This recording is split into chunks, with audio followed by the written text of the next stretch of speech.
What about public lands? Some believe more federal land should be turned over to states or private buyers, but there is little consensus on how, when, or if that should happen. Regulations, they're being eliminated like nobody's ever seen before. 3.3 million acres of federal land. Millions of acres of federal land to the state, which he says is in a better position to make decisions about it than the federal government. There's never been anything like it. The state can't afford the upkeep. Egregious abuse of federal power.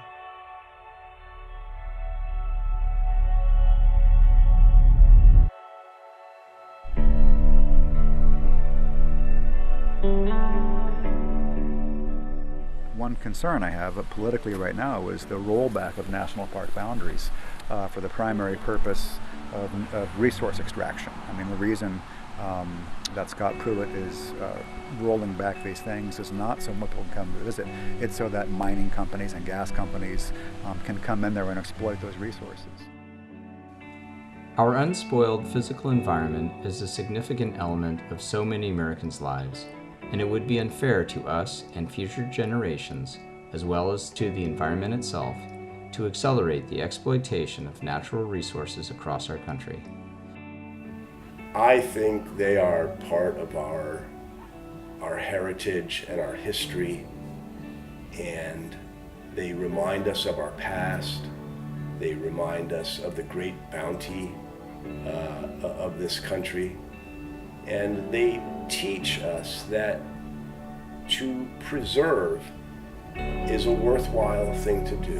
There's been a lot of talk about public lands with the Trump administration and the Republican Congress very quickly dismantling some Obama-era restrictions on public land use. You think it's so important for public lands to stay public? But we all use these lands to hunt, to fish, to camp, and it's a big part of teaching our kids our outdoor heritage. The folks who advocate for this say it can be managed even better on an even more local level, that the state can do a better job than the federal government. I think they're blowing smoke.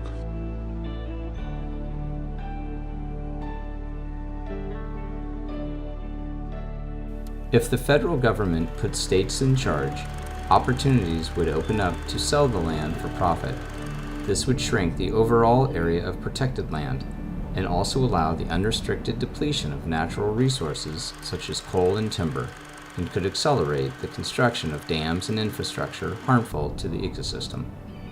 There would be no way to stop this harm if the land is privately held by corporations rather than a government with protection in mind.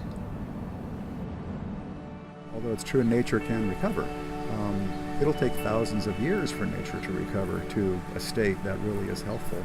And I fully believe that humans can coexist with nature, but it really requires, and nature can be productive. Historically, nature gave us all that we needed. And when you look at rivers, this creek right here, that used to give us several 100,000 salmon per year, this creek could do that again, and we would all benefit by having several 100,000 salmon per year right in front of us right here.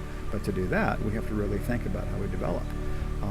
Not building houses right on the creek, not allowing businesses to allow their discharge to flow freely into landscapes. The deregulating of how we expand has serious consequences for all of humanity and nature.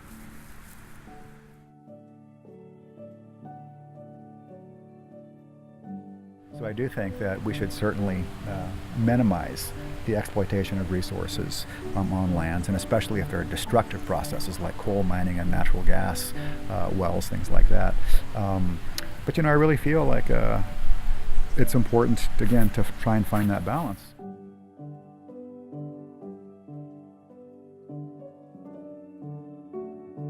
The president is a New York City urban type of person. I'm not sure that he even appreciates the dusty, buggy, great outdoors. It might not be the place that he even wants to hang out. So I hope that the people can persuade the president to have a land policy that favors preservation.